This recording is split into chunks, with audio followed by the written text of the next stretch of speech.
நாளிலும் நமக்கு உகந்ததாய் நம்மை உருமாற்றுகிறதாய் தேவன் பக்கம் திருப்புகிறதாய் இருக்கிறபடி நான் கர்த்தருக்கு நன்றி சொல்கிறேன். දෙවියන් වහන්සේගේ වචනය උදෙසා යමු. දෙවියන් වහන්සේගේ වචනය අපිට වෙනස් කරලා උන්වහන්සේගේ තත්වයට අපි උන්වහන්සේගේ ස්ථානයට රැගෙන යන නිසා දෙවියන් වහන්සේට ස්තුති වහන්සේ. கடந்த சில நாட்களாக கர்த்தர் அநேக காரியங்களை குறித்து பேசிக்கொண்டே இருக்கிறார். පෞගේ දවස් තුලදී දෙවියන් වහන්සේ බොහෝ දේවල් ගැන කතා කරමින් සිටියා. அநேகரை குறித்து கர்த்தர் பேசிக் கொண்டிருக்கிறார். බොහෝ දෙනා උදෙසා උන්වහන්සේ කතා කරා. அதே நேரத்தில் ඒ වගේම அதை சொல்லியும் பிரயோஜனம் இல்லை என்று கர்த்தர் சொல்லி வைத்திருக்கிறார். ඒක කියලාත් වැඩක් නැහැ කියලා දෙවියන් වහන්සේ කියලාත් තිබෙනවා. ஏன் என்று சொன்னால் நாம் மாற வேண்டியதான ஸ்தானங்கள் அநேகம் உண்டு. මන්ද කියනවා නම් අපි වෙනස් වෙන්නා වූ ස්ථානවල බොහෝමයක් තිබෙනවා. நீங்க நினைக்கலாம்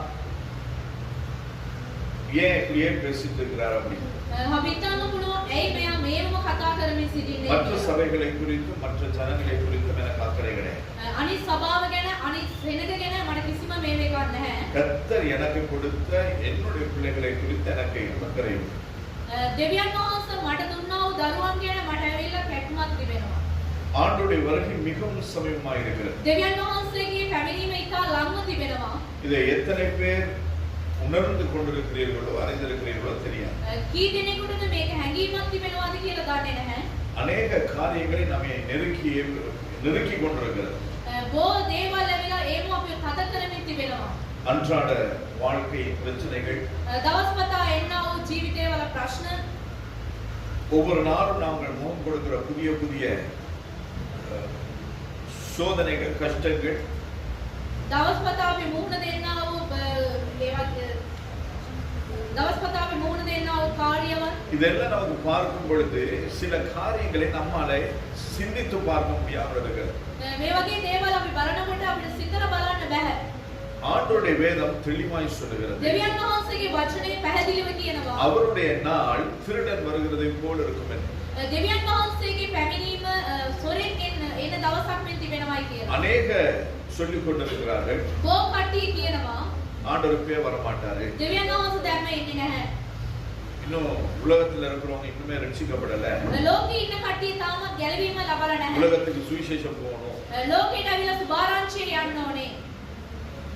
இப்படி எல்லாம் நிறைய பேர் அதற்கு அநேக சாக்கு போக்குகள் சொல்லிக் கொண்டிருக்கிறது நாங்கள் கேட்டிருக்கிறோம். நான் கேட்டிருக்கிறேன்.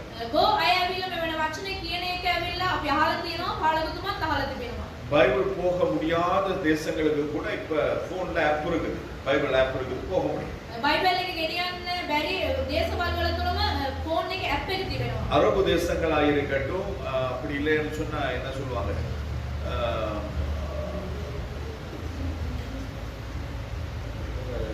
கம்யூனிஸ்ட் தேசங்களா இருக்கட்டும், அரபிக் தேசේ නැත්නම් කමියුනිස්ට් தேசේ වෙන්න පුළුවන්. அந்த தேசங்களிலும் கிறிஸ்துமஸை குறித்து எல்லாருக்குமே தெரியும். ඒ දේශේ තුලිනුත් ක්‍රිස්මස් එක හැමෝටම දන්නවා.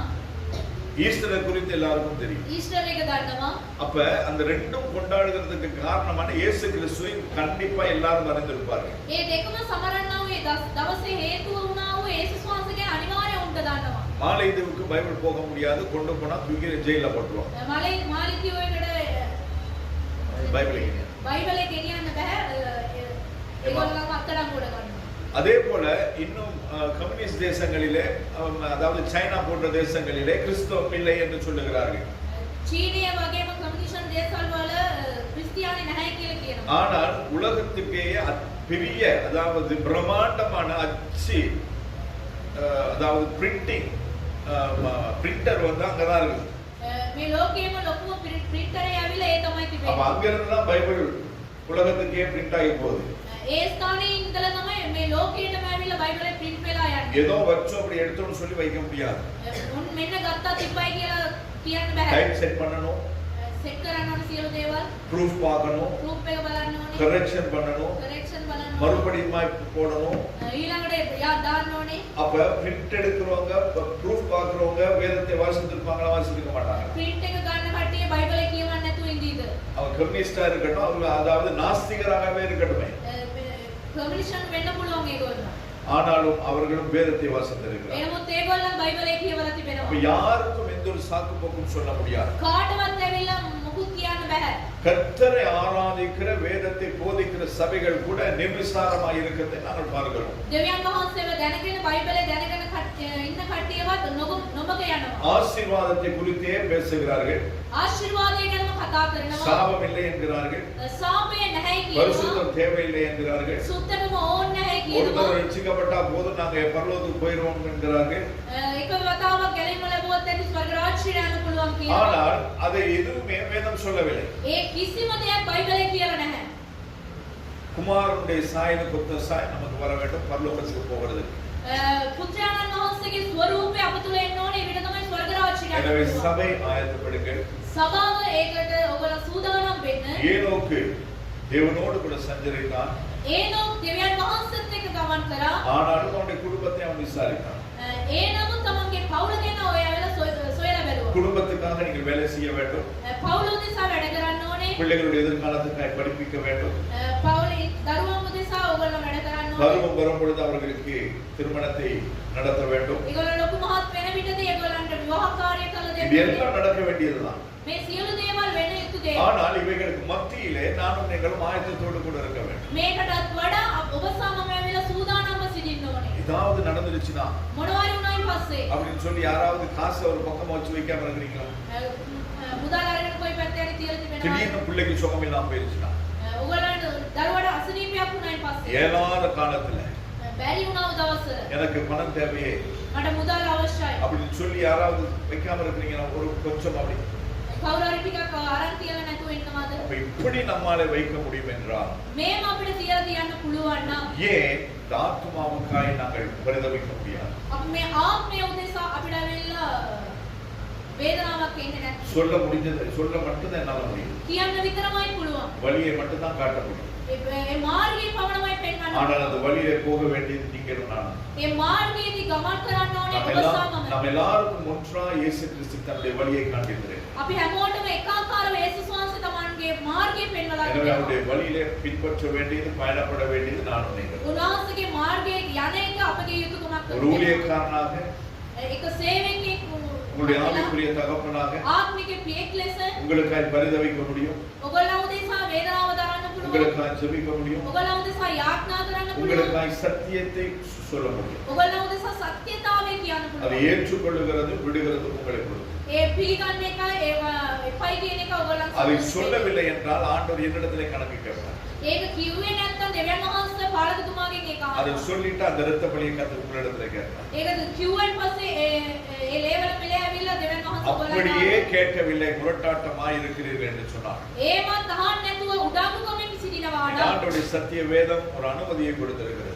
මගේ දෙවියන් වහන්සේගේ වචනය ඇවිල්ලා ඒක කාරණයක් දීලා තිබෙනවා. என்ன அனுமதி தெரியுமா யாருக்காவது? මොකක්ද ඒක කියලා දන්නවද? யாருக்காவது? பிசாசு ஒப்புக்கொடு. යක්ෂයාට බාර දෙනවා. வேதம் சொல்லுகிறது. බයිබලේ කියනවා. சொல்லி கேட்கலையா? කියලා ඇහුවේ නැද්ද? பிசாசு ஒப்புக்கொடு. යක්ෂයාට බාර දෙනවා. அதுக்கப்புறம் பாரு. ඊට පස්සේ ඔහු බලාගෙන அப்ப எது சரி என்பதை நாங்கள் தான் தீர்மானிக்கிறோம். මොනවද හරි කියලා අපි තමයි තීරණය கர்த்தர் කරන්නේ. நம்மோடு கூட பேச. දෙවියන් වහන්සේ අපිත් එක්ක කතා ஆதியாகமத்தின் புத்தகம் 7வது அதிகாரம் 5வது வசனம். උත්පත්ති 7 වෙනි පරිච්ඡේදය පස්වන පදේ. ஆதியாகமத்தின் புத்தகம் 7வது அதிகாரம் 5வது வசனத்திலே උත්පත්ති 7 5දී நோவா தனக்கு கர்த்தர் கட்டளையிட்டபடியெல்லாம் செய்தான். නෝවා දෙවියන් වහන්සේ තමන්ට කිව්වා වූ කාර්ය සියලු දේ කරා. என்று சொல்லி வேதத்திலே நாங்கள் பார்க்கிறோம். එහෙම කියලා අපි බයිබලයේදී බලනවා. ஆண்டவர் நோவாவுக்கு என்ன சொன்னார்? දෙවියන් වහන්සේ නෝවාට මොනවද කිව්වේ? இந்த சம்பவம் நடக்கிறது உலகம் உண்டாகி அதாவது ஆண்டவர் உலகத்தை படைத்து ஆதாம் ஏவாளை படைத்து அவர்கள் பாவம் செய்து பின்பதாக 7ஆம் அதிகாரத்துல දෙවියන් වහන්සේ මේ ලෝකය ඇවිල්ලා මවලා මේ සියලු දේවල් වෙලා අත්වන පරිච්ඡේදය තුල කියනවා. அப்ப இந்த 7வது அதிகாரத்திலேயே உலகம் எப்படி இருந்ததா? මේ අත්වන පරිච්ඡේදය තුලම මේ ලෝකේ කොයි ආකාරයකද තිබුණේ? கெட்டு போயிருந்தது. මේක විනාශ වෙලා තියලා තිබෙනවා. பாவத்தினால் நிறைந்திருந்தது. පාපයේදී පිරීලා තිබෙනවා. உலகத்தை கர்த்தரால் பார்க்க முடியல அவ்வளவு அவலட்சணங்கள். මේ ලෝකය බලන්න බෑ දෙවියන් වහන්සේට එච්චර උන්වහන්සේ පිළිකුල් කරන දේවල්. அவ்வளவுக்கு கொடூரமான சூழ்நிலை. එච්චරටම පිළිකුල් කරන වාතාවරණයක් அப்ப තිබුණා. அந்த நேரத்திலே ஆண்டவர் பார்க்கும் பொழுது ඒ වේලාවෙදි දෙවියන් වහන්සේ බලන විට என்னுடைய வேதம் தெளிவாய் சொல்லுகிறது. ඒ දෙවියන් වහන්සේගේ වචනේ පැහැදිලිව කියනවා. பூமியிலே வாழ்ந்த சகல ஜனங்களிலும் මේ පොළවේදී ජීවත් වුණ நீதிமானாய் காணப்பட்டான். නෝවා පමණමයි ධර්මිෂ්ඨයෙක් ලෙස ජීවත් වෙලා அப்ப அந்த තිබෙනවා. நோவாவை கர்த்தருடைய கண்கள் பார்க்கிறது. මේ නෝවාව දේශ දෙවියන් වහන්සේගේ දැත් net බලනවා. அவருடைய கண்கள் பார்த்தபடினால் උන්වහන්සේගේ net බලපු ඉඳා தேவனுடைய கண்களிலே நோவாவுக்கு கிருபை கிடைக்கிறது. දෙවියන් වහන්සේගේ ඇස් ඉදිරි පිට දෙවියන් නෝවාට කරුණාව ලැබුණා. அந்த கிருபை கிடைத்ததினால் ඒ කරුණාව ලැබුණ ඉඳා ஆண்டவர் நோவாவோடு கூட இடைப்பட்டு சொல்லுகிறார், දෙවියන් වහන්සේ නෝවා දෙස බලලා කියනවා உலகம் பாவத்தினால் நிரம்பி இருக்கிறது. මේ ලෝකය ඇවිල්ලා පාපේ පිරීලා තිබෙනවා. உலகத்தை நான் அழிக்கப் போகிறேன். මේ ලෝකේ විනාශ කරන්න යනවා. இந்த உலகத்தை நான் நிர்மூலமாக்க போகிறேன். මේ ලෝකය ඇවිල්ලා මම ඔක්කොම විනාශ කරලා දමන්න යනවා. ஆனால் ඒ නමුත් உன்னையும் නුඹවද உன்னுடைய குடும்பத்தையும் நான் காப்பேன். නුඹගේ පවුලද මම ආරක්ෂා කරනවා. நம்முடைய குடும்பம் மிகவும் முக்கியமானது. අපගේ පවුල ඇවිල්ලා ඉතා වැදගත්. குடும்பம் என்று சொல்லுகிறது ஒன்று உங்களுடைய பிசிக்கல் ஃபேமிலி, ඔයගොල්ලන්ගේ ෆිසිකල් ෆැමිලි එක, அடுத்தது ஸ்பிரிச்சுவல் ஃபேமிலி. ආත්මික පවුල. அப்ப இந்த ரெண்டு குடும்பமும் கர்த்தருடைய பார்வையிலே விலையேற பெற்றது. මේ දෙකම ඇවිල්ලා දෙවියන් වහන්සේගේ net වලට ඉතා වැදගත්. நான் என்னுடைய மனைவி மடிக்கடி பேசிக் கொள்வதுதான் ஒரு காரியம். පාලතුමා සහ සිස්ටර් එමදිස්සම කතා කරනව කාර්යය. நம்முடைய சபையிலே வந்து சேர்கிறவர்கள் குடும்பம் குடும்பமாய் வருகிறார்கள். අපේ සභාවට එන්නව අය ඇවිල්ලා පවුලක් පවුලක් වශයෙන් එනවා. அநேகமாய் நாங்கள் குடும்பமாய் கர்த்தரை ஆராதித்துக் கொண்டிருக்கிறோம். අපි පවුලක් හැටියට දෙවියන් වහන්සේව නමස්කාර කරනවා. அப்படியானால் கர்த்தர் அந்த குடும்பத்தின் மீது ஒரு நோக்கத்தை வைத்திருக்கிறார். දෙවියන් වහන්සේ මේ පවුල තුල ඇවිල්ලා ඒ කරමුණක් තියලා அப்ப තිබෙනවා. நோவாவினுடைய குடும்பத்தை கர்த்தருடைய கண்கள் பார்க்கிறது. නෝවාගේ පවුල දෙස දෙවියන් වහන්සේගේ ඇස් යොමු உங்களுடைய වෙනවා. என்னுடைய நம்முடைய குடும்பத்தை கர்த்தருடைய கண்கள் பார்க்கிறது. මාසා ඔබගේ ඒ පවුල තුල දෙවියන් වහන්සේ ඇවිල්ලා බලනවා. பார்த்து ஆண்டவர் சொல்லுகிறார், බලන දෙවියන් වහන්සේ இந்த කියනවා உலகத்தை நான் அழிக்கப் போகிறேன். මේ ලෝකේ මම ඇවිල්ලා විනාශ இலங்கை தேசத்தை அழிக்கப் போகிறேன். මේ ලංකා දේශේ இந்த විනාශ முழு කරනවා. உலகத்தையும் நான் அழிக்கப் මේ போகிறேன். මුළු ලෝකේ විනාශ කරලා நீங்க දමනවා. ஒரு வேலை செய்யணும். ඔයගොල්ලෝ ඒක වැඩක් කරන්න ඕනේ. அழியாதபடிக்கு මේක විනාශ නොවන உங்களுக்கு ஒரு පිණිස பேழையை கட்ட வேண்டும். ඕගොල්ලන්ට ඇවිල්ලා නැවක් සාදන්න ඕනේ.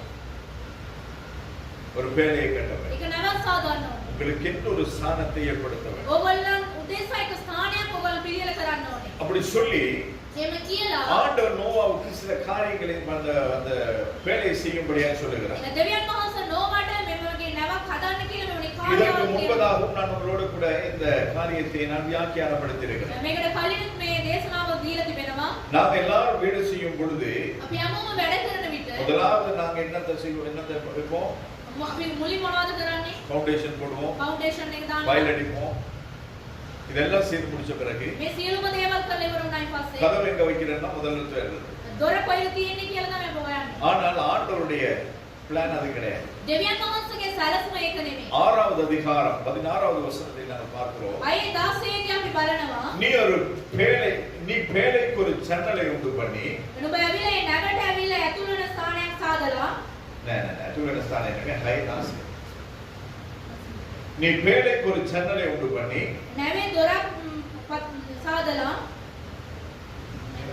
ஹை நாஸ். क्यों? நீ பேழைக்கு ஒரு ஜன்னலை உண்டு பண்ணி மேல் தட்டுக்கு ஒரு முழ தாளத்திலே அதை செய்து முடித்து பேழையின் கதவை அதன் பக்கத்தில் வைத்து கீழ் அறையையும் පහළ තට්ටුවක් இரண்டாம் தட்டின் அறையையும் දෙවෙනි තුන්වෙනි තට්ටුවද மூன்றாம் தட்டின் அறைகளையும் பண்ண வேண்டும் என்று கர்த்தர் சொல்லுகிறார். තුන්වෙනි තට්ටුවද ඇතුව සාදාන්න කියලා දෙවියන් වහන්සේ කියනවා. அப்ப நம்முடைய பிளான், நம்முடைய வரைபடம் கர்த்தருக்கு எதுவுமே உதவாது. අපි කරන්නා වූ සැලසුම ඇවිල්ලා දෙවියන් වහන්සේට ඒව යුතුයකමක් නෙවෙයි. ஆண்டோட்ட சில காரியங்களை பத்தி நான் பேசிட்டு போது ஆண்டோட்ட கேட்டேன். දෙවියන් වහන්සේත් එක්ක පාරදුම කතා කරන විට දෙවියන් වහන්සේගෙන් අහලා තිබෙනවා. ஆண்டவர் ஒண்ணுக்குமே உமக்கு ஒரு ஊழியக்காரன் தேவைன்னு சொன்னா அவனுக்கு எந்த தகுதியும் இருக்க கூடாதுன்னு சொல்றீங்களே. ඔයාට ඇවිල්ලා සේවකයෙක් ඕනේ, යාට කිසිම හැකියාවක් ඕනේ නැහැ කියලා තිබෙනවානේ. அப்ப எதுக்கு எனக்கு இவ்வளவு தகுதிகளை கொடுத்தீங்க? ඇයි මෙච්චර කලන්තය උන්වහන්සේ දීලා තිබෙන්නේ? ஆண்டோட கேட்கும்போது ஆண்டவர் ஒரு காரியத்தை சொன்னார். දෙවියන් වහන්සේගේ ආන විට උන්වහන්සේ කිව්වා, நீ எனக்கு தான் வேலைக்காரன், මට තමයි ඔයා நீ වැඩකාරයා. எனக்கு தான் ஊழியக்காரன். මට තමයි ඔයා මෙහෙයුකාරයා. மற்றவர்களுக்கு முன்பதாய் நான் உயர்த்தும்படிக்கு மேன்மைப்படுத்தும்படிக்கு நான் உனக்கு இந்த காரியங்களை செய்தேன் என்று கர்த்தர் சொன்னார். අනිත් අයවද ඉස්සර ඇවිල්ලා උසස් කරන්න ඕනේ කියලා මම ඔයා මේව කරයි කියලා උන්වහන්සේ කිව්වා. இது எப்ப கேட்டேன்னு சொன்னா 2 நாளைக்கு முன்னாடி. දවස් දෙකකට කලින්. ஏன் அப்படி திடீர்னு கேட்டேன்னு சொன்னா அதுக்கு ஒரு காரணம் உண்டு. ඒකට ඇවිල්ලා හේතුවක් තිබෙනයි මාපු එකට. திடீர்னு சொல்லி என்னுடைய ஒரு நண்பர் ஃபோன் பண்ணார். මිතුරෙක් ඇවිල්ලා පාස්ටර්ට කෝල් කරලා ஃபோன் තිබෙනවා. பண்ணி எனக்கு ஒரு ஐடென்டி கார்டு அனுப்பியிருந்தார். පාස්ටර්ට ID කාඩ් එකක් යවලා තිබෙනවා. அந்த ஐடென்டி கார்டு என்னன்னு சொன்னா இன்ஃபர்மேஷன் டெக்னாலஜி, அதாவது தொடர்பு தெரியல சரியா நான் பார்த்து சொல்றேன். அந்த இதுல வந்து என்னுடைய படத்தை போட்டு அவங்களோட மீடியாவில் என்னையும் ஒரு ஜேர்னலிஸ்டா அவங்க பதிவு பண்ணியிருக்காங்க அரசாங்கத்துல. මේ මීඩියා එකේ ඇවිල්ලා රජය ඇවිල්ලා පාස්ටර්වත් එක්කෙනෙක් වගේ ඔයාලා ID එකක් දීලා පිළිඅරන් තිබෙනවා. அப்ப அதை அவர்கள் ஒரு கொண்டாட்டமாய் கொண்டாடுகிறதற்கு ඒක ඇවිල්ලා ඒගොල්ලෝ ලොකුවට සමරන්ට அட்டாளை சேனைக்கு வர சொன்னாங்க 24ஆம் தேதி. අටාල චේනයකට එන්න කියලා කියන 24 වෙනිදා. நான் சொன்ன முடியாது, நான் ஊழியம் பண்ணேன். මට බැහැ මට සේවාව තිබෙනවා. அப்போ உங்க சர்ச்லயாவது நீங்க செய்ய நாங்க வந்து உங்களுக்கு தரோம் அப்படின்னாங்க. நான் சொன்ன பார்க்கலாம். ඔයගොල්ලෝ සභාවේ හරි කරන්න අපි ඇවිල්ලා බලන්න. அப்ப ஏன் கர்த்தர் நம்மை நடத்துகிறார் என்றால் ඇයි දෙවියන් වහන්සේ අපිව මඟ පෙන්වනවා.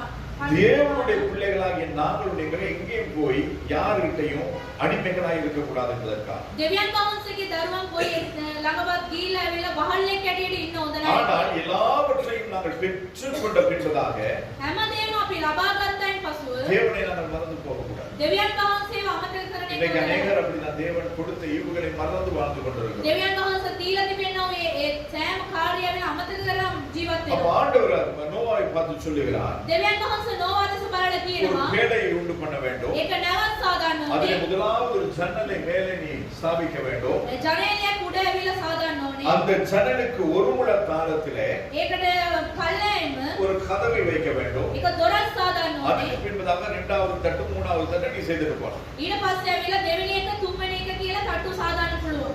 நோவா அப்படியே செய்தான். නෝවා එසේම කරා. தேவன் தனக்கு கட்டளையிட்டபடியெல்லாம் அவன் செய்து முடித்தான் என்று 6வது அதிகாரம் 22வது வசனத்திலே வாசிக்கிறோம். 6:21 දී අපි බලනවා දෙවියන් වහන්සේ උට කිව්වා වගේම ඒ සියලු දේවල් ඔහු කළායි කියලා. அப்ப கர்த்தர் நமக்கு சொல்லுகிற காரியங்களை நாங்கள் சரியாய் கேட்டதன்படி செய்ய வேண்டியவர்களாய் இருக்கிறோம். දෙවියන් වහන්සේ අපිට දීලා තිබෙනවා සෑම අනේක ආලාපි කරන්න ඕනේ. அநேகமான நேரத்திலே நாம் நமக்கு தேவையானபடி நாங்கள் செய்து கொண்டிருக்கிறோம். අපිට ඕන අපිට කැමති විදිහට අපි සියලු දේවල් කරනවා. செய்யலாம், ඒක කරන්න தப்பே පුළුවන්. கிடையாது. ඒක වැරද්දක් නෙමෙයි. ஆனால் அது எப்ப செய்திருக்கலாம்? ඒ කොයි වෙලාවෙදිත් කරන්න පුළුවන්. ரட்சிக்கப்படுகிறதுக்கு முன்பதாய் செய்திருக்கலாம். ගැලවීම ලබන්න කලින් කරන්න පුළුවන්. ஆனால் இன்று நானும் நீங்களும் ஆண்டவராய் இயேசு கிறிஸ்துவை நம்முடைய வாழ்க்கையிலே சொந்த ரட்சகராய் ஏற்றுக்கொண்டோமோ කවදාද යේසුස් වහන්සේ ඔබ සමග ඇවිල්ලා ගැලවුම් කරුවෙක් ඇටියට පිළිගත්තාද? அன்று முதல் கொண்டு அவர் சொல்லுகிறதை தான் நானும் நீங்களும் கேட்க வேண்டியவர்களாய் இருக்கிறோம். එදා පටන් තමයි ඔබ සමග ඇවිල්ලා උන්වහන්සේ කියන එක කරන්න. ஏனென்றால் ஆண்டவருடைய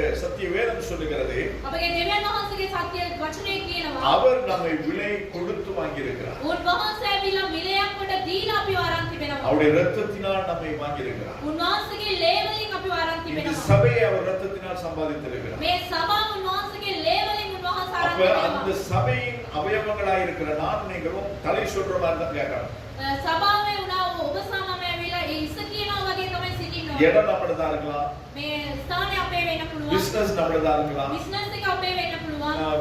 இது நமக்கு உண்டான எல்லாம் நம்மளதா இருக்கலாம். අපිට තිබෙන සෑම දේවල් අපේ වෙන්න පුළුවන්. ஆனா இதெல்லாம் கொடுத்தது கர்த்தர் මේ සියලු දේවල් දුන්නේ උන්වහන්සේ. என்பது நம்முடைய சிந்தையிலே பதிக்கப்பட்டிருக்கிறது. අපේ සිතේදී ඒක තියන්න ඕනේ. அப்ப அந்த 7வது அதிகாரம் 16வது வசனத்தை நாம் பார்க்கிறோம். අතේ 16 දී අපි බලනවා தேவன் அவனுக்கு கட்டளையிட்டபடியே දෙවියන් වහන්සේ උට කිව්වා වගේම ஆணும் பெண்ணுமாக ගැහැණු සහ පිරිමි වගේ சகலவித மாம்ச ஜந்துகளும் உள்ளே பிரவேசித்தன.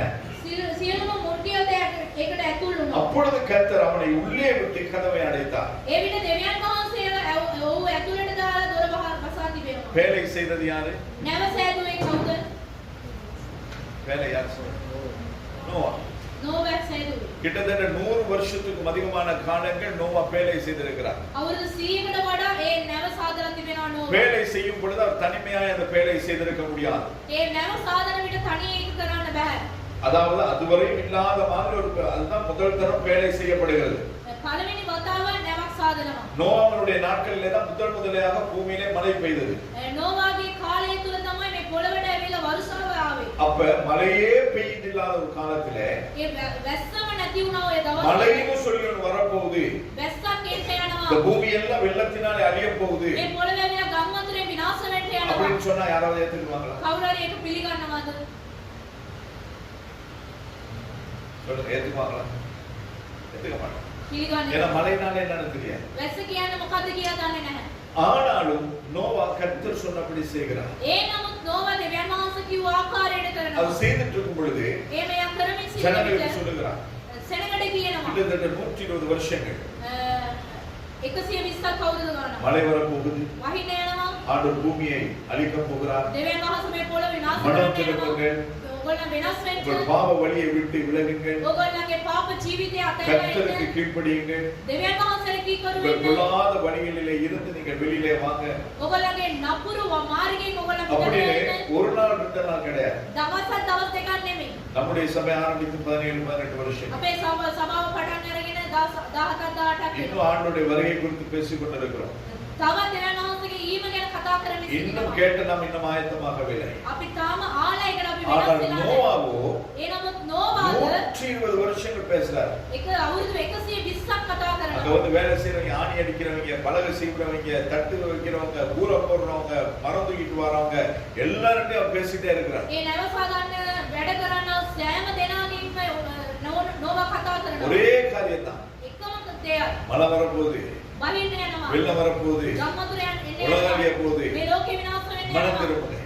ඔගල වෙනස් වෙන්න. மழை வரப்போகுது, බහින්න යනවා. வெள்ளம் வரப்போகுது, ගම්මතුර உலகம் அழிய போகுது, මේ ලෝකේ විනාශ වෙන්න மனம் යනවා. திரும்புங்க. ඔගල වෙනස් වෙන්න. எல்லாரும் சொல்லிருப்பான் பைத்தியக்காரன். ඔක්කොම කියලා ඇති පිස්සෙක්. ஒரே வார்த்தை திருப்பி திருப்பி பேசிட்டு அவங்க என்ன சொல்றது? එකම වචනයක් නැවත නැවත කතා කරන විට මොනවද කියන්නේ? பைத்தியக்காரன். පිස්සා. பைத்தியக்காரன் தான் வந்து கேட்பான். පිස්සා ඇවිල්ලා තමයි அவங்க ආන්නේ. கவுத்தர் அவங்க கவுத்தர் නයාට தெரியுமா? பாக்குற இடத்துல கேட்பான். ஏன்னா அவனே மறந்துட்டான் அவன் யாருன்னு. එයාම අමතක වෙලා එයා කවුද කියලා. அதனால ஊரெல்லாம் போய் கேட்கறது மொத கவுத்தர் மம கவுத்தர். නයාට தெரியுமா? அப்ப நான் பேசுறது பிசை. අපි කියනවා පිස්සෙක්. அப்ப நோவாவை பார்த்து அப்படியே சொல்லிருப்பான். නෝ බලලා තේම තමයි කියලා ඇති. 7வது அதிகாரம் 11வது வசனத்தை நாம் பார்க்கும் பொழுது 7:11 වෙනි පදයේදී අපි බලන්නේ நோவாவினுடைய 600வது வயதில் மழை ஆரம்பித்தது. නෝවාගේ ජීවිතයේදී 80 වෙනි අවුරුද්දේදී දෙවෙනි මාස වැස්ස ආවා. 17வது வசனத்திலே நாம் பார்க்கும் பொழுது 17 වෙනි පදයේදී අපි බලන විට 40 நாட்கள் ஜலப்பிரளயம் பூமியிலே உண்டானது. දවස් 40ක් ඇවිල්ලා මේ පොළවේදී ජලය ආවා. 40 நாட்கள் දවස් 40ක්. தொடர்ந்து மழை பெய்துட்டே இருக்கு. වැස්ස වර්ෂාව එනවා.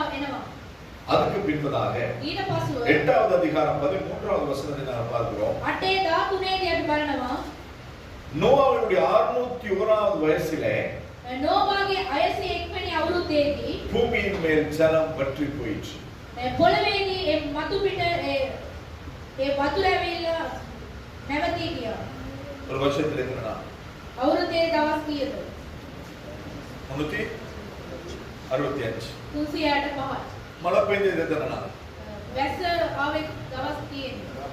40 நாள். දවස් 40. அப்ப அந்த வெள்ளம் வத்தி போறதுக்கு எத்தனை நாள் இருக்குது? ඒ වතුර ඇවිල්ලා වේලි යන දවස් කීයක් වුණාද? எத்தனை நாள்? கணக்கு பாருங்க.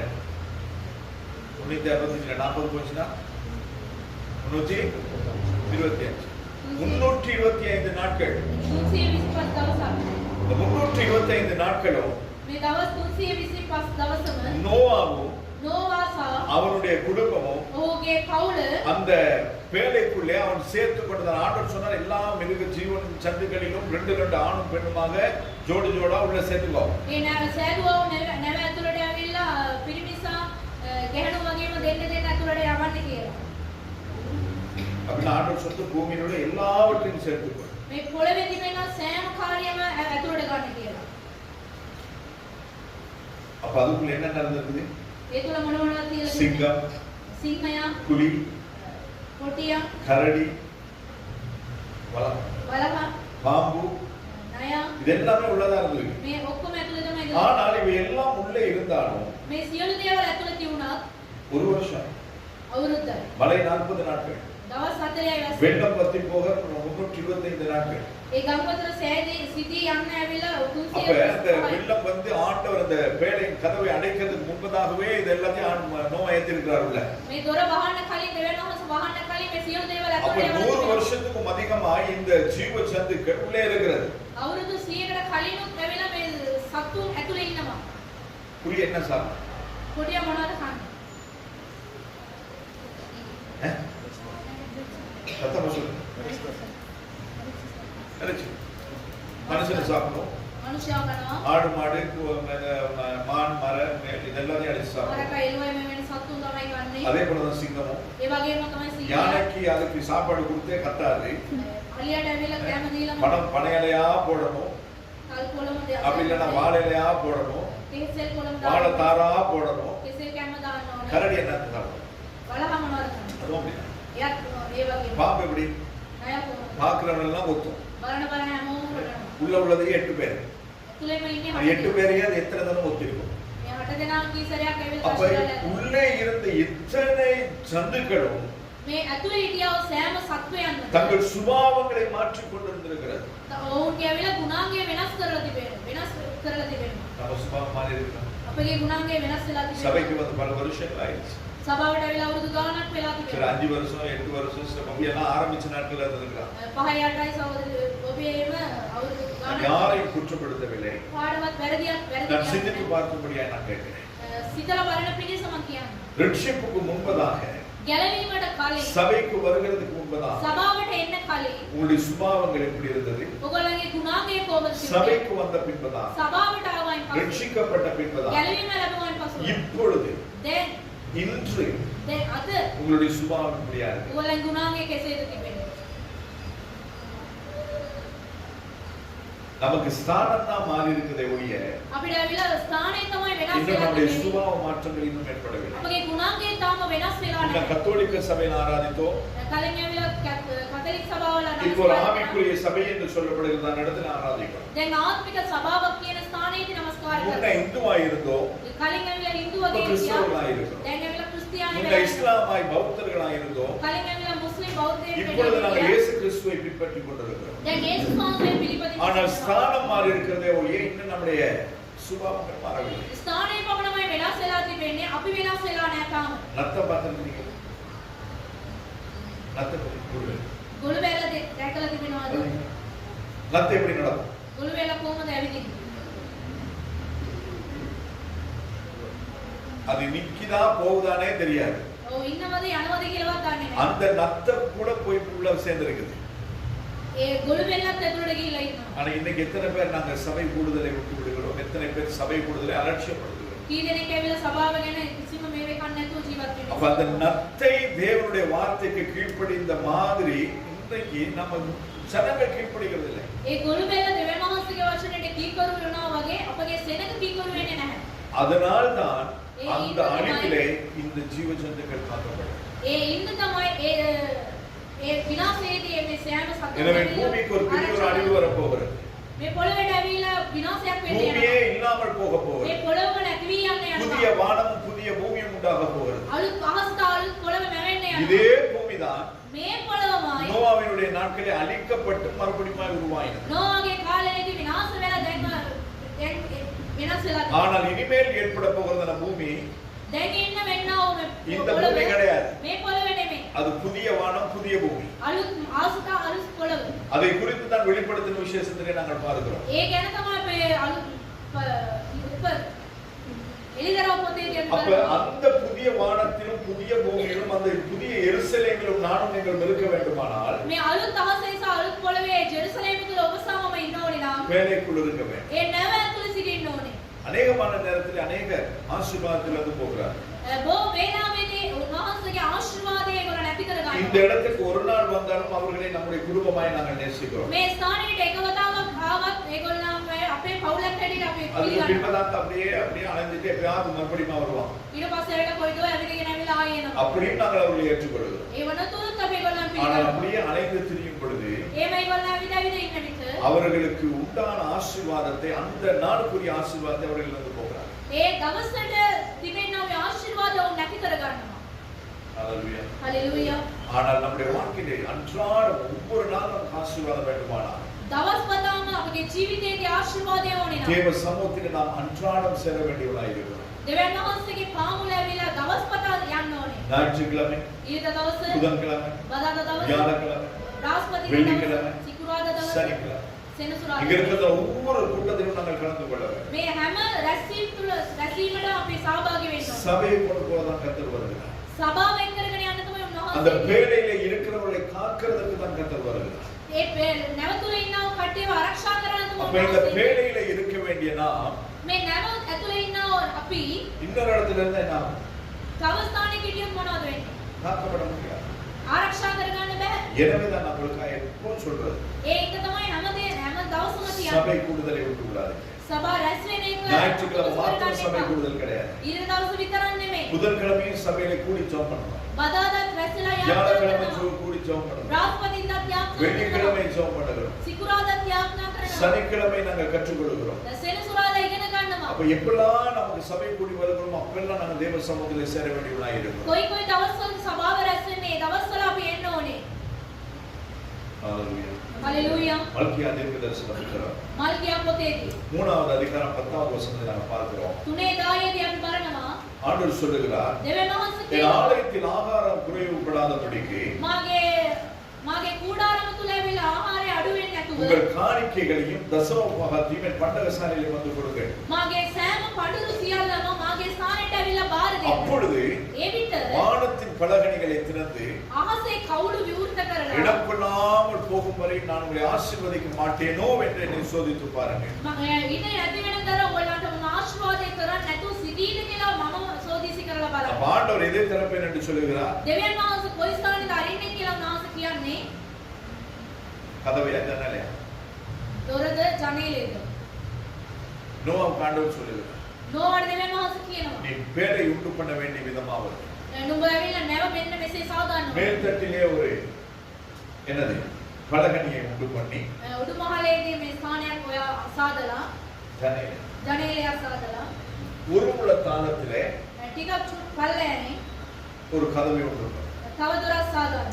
ஆண்டவருடைய வேதத்திலே நாங்கள் வாசித்தோம். දෙවියන් වහන්සේගේ වචනයේදී අපි බැලුවා. அப்பொழுது கர்த்தர் அவனை உள்ளே விட்டு கதவை அடைத்தார். ඒ විට දෙවියන් වහන්සේ ඔහු ඇතුළට යවලා දොර වසා තිබෙනවා. தேவன் அடைத்தால் ஒருவருக்கும் திறக்க முடியாது. දෙවියන් වහන්සේ වසා තිබෙනවා නම් කාටවත් අරින්න බෑ. ஒருவனும் திறக்க கூடாதபடி பூட்டுகிறவரும் කාටවත් අරින්න නොසින ஒருவரும் பூட்ட கூடாதபடி திறக்கிறவன் தான் நம்முடைய தேவன்.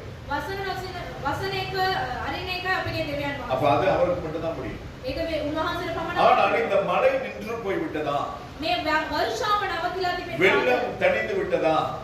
ගම්වතුර பூமியிலே இப்பொழுது கால் பதிக்கலாமா පොළවේදී පාදේ තිබෙන என்று பார்க்கிறதற்கு මේව බලන්න. நோவா பலகணிகளை திறந்துதான் காகத்தை விட்டார், புறா விட்டார். නෝවාවිල්ලා ජනේල ඇරලා තමයි පරවියාව සහ அப்ப කපුටාව ஜன்னலை යවලා திறக்கிற கீ யார்கிட்ட இருக்குது? ඒ ජනේල ඇරෙන යතුරු කාලකද තියෙන්නේ அப்பட்ட இருக்குது. අපේ සතු තිබෙන්නේ. அப்ப நமக்கு தான் ஆண்டவர் முதலாவது சாய்ஸ் கொடுத்திருக்கிறார். අපිට තමයි එක තීරණයක් උන්වහන්සේ දීලා තියෙන්නේ. ஆசீர்வாதமும் ආශිර්වාදය சாபமும் සාපය உன்னோட தான் இருக்குது. ඔයගොල්ලන් සතු තිබෙන්නේ. வாயின் கனிகளை புசிப்பார். ඔබගේ මුඛයේ සෑම කාර්යයක ஆசீர்வாதம் பேசினா ஆசீர்வாதம், ආශිර්වාදය කතා කරන சாபம் பேசினா சாபம், සාපය කතා කරන உண்மை பேசினால் அதற்கேற்ற பலன், සත්‍ය කතා කරත් ඒකට பொய் பேசினால் அதற்குரிய தண்டனை. බොරුව කතා කරත් அப்ப ඒකට எல்லாம் கர்த்தர் நம்மிடத்துல தான் கொடுத்திருக்கிறார். දෙවියන් වහන්සේ මේ ඔක්කොම අපිට அப்ப දීලා கர்த்தர் இதை கொடுத்து, அதாவது ஆண்டவர் இதை என்னது நம்ம கொடுக்கணுன்றதுக்காக கர்த்தர் சொல்லவில்லை. දෙන්න ඕනේ කියලා උන්වහන්සේ කියලා නැහැ. கர்த்தர் சொன்னதுக்கு காரணம் උන්වහන්සේ කියපු එකට அவருடைய கட்டளைக்கு, அவருடைய வார்த்தைக்கு நானும் நீங்களும் கீழ்ப்படுகிறோம் என்பதை பார்த்து தான் ஆண்டவர் சொன்னார். උන්වහන්සේගේ වචනයට උන්වහන්සේගේ අනට අපි කීකරු වෙන මේක තමයි උන්වහන්සේ බලන්නේ. அவருடைய ஆலயத்திலே උන්වහන්සේගේ ස්ථානයේදී எதுவுமே குறைவு கிடையாது. කිසිම අඩුවක් නැහැ. இவ்வளவுதான் நம்ம கிரௌடு. මෙච්චර අපගේ සෙනඟ. ஆனால் மாதத்துக்கு இவ்வளவோ நாங்கள் செலவு பண்ணுறோம். මාසෙට කොච්චරත්ව වියදම් කරනවා. தேவநாமம் மகிமைப்படும்படியாக சொல்லுங்க. දෙවියන් වහන්සේගේ නාමය මහිමටපත් වෙන්න. தெரிந்து கொள்ளும்படியாக சொல்லுங்க. ඔයගොල්ලන් දැනගන්න ඕනේ කියලා. எத்தனையோ ஊழியர்களுக்கு நாங்கள் சப்போர்ட் பண்றோம். සේවකයන් බොහෝ අයට අපි උදව් කරනවා. வாராவாரம் 100க்கும் அதிகமானவர்களுக்கு ஆகாரம் கொடுக்கிறோம். සතිපතාවල 100කට වැඩිය කට්ටියට කෑම දෙනවා. படிக்கிறவர்களுக்கு உதவி செய்கிறோம். ඉගෙන ගන්න අයට උදව් කරනවා. தேவை என்று வருகிறவர்களுக்கு நாங்கள் கொடுக்கிறோம். අවශ්‍යයි කියන කට්ටියට උදව් කරනවා. இவ்வளவு பேரை வச்சு செய்ய முடியும்? මෙච්චර අය තියාගෙන කරන්න පුළුවන්ද? முடியாது. බැහැ. 70,000 ரூபாய் வாடகை, 70000ක කුලිය. வீட்டுக்கு 75,000 ரூபாய். ගෙදරට ඇවිල්ලා 75යි. இதுக்கே 1,40,40,000 ரூபாய் வேணும். මේකටම 1,40,000යි. நீங்க கொடுக்கிற தசம பாகமே அவ்வளவு வராது. ඔයාලා දෙන්නා දසයි කොටසම එච්චර නැහැ. வாரத்துக்கு எவரேஜ் 2,000 ரூபாய் தான் காணிக்க. 2000යි කණුරු. ஒரு எவரேஜ். அப்ப ஒரு கிலோ இறைச்சி வாங்கணும்னாலும் இந்த 700 ரூபாய் நாங்க தான் போடுவோம். තව මස් ගන්න ඕනේ ඒකටත් ඇවිල්ලා ஏன்னா ஒரு கிலோ இறைச்சியின் விலை 2700 ரூபாய். 2700යි chicken එක. அப்ப இது இந்த நிலைமையிலும் கர்த்தர் சபையிலே ஆகாரத்தை குறைபடாமல் வைத்திருக்கிறார். මේ තත්ත්වය තුළ කිසිම අඩුවක් නැතුව උන්වහන්සේ ඇවිල්ලා මඟ පෙන්වනවා. அன்னைக்கு நான் கணக்கு பார்க்கும்போது யாருமே சொல்லியிருந்தேன், ගණන් බලනකොට කාටද කී කී ඉඳලා තිබෙනවා. ஒவ்வொரு மாதம் நாங்க செலவு பண்ற காசு சேர்த்து வச்சிருந்தா මාස්පත අපි වියදම් කරන ඔය මුදල අපි එක් කරලා තිබ්බා. இன்னைக்கு எனக்கு ஒரு வெஹிக்கிள் இருக்கு. වාහනයක් තියෙනවා පාලකතුමාට. ஏன் என்ன ஒரு வெஹிக்கிள் வாங்கணும்? ඒ තාම වාහනයක් வாங்க ගන්න முடியாம கிடையாது. ගන්න බැරුව නෙමෙයි. நமக்கு எப்ப தேவைன்றது கர்த்தர் அறியும்.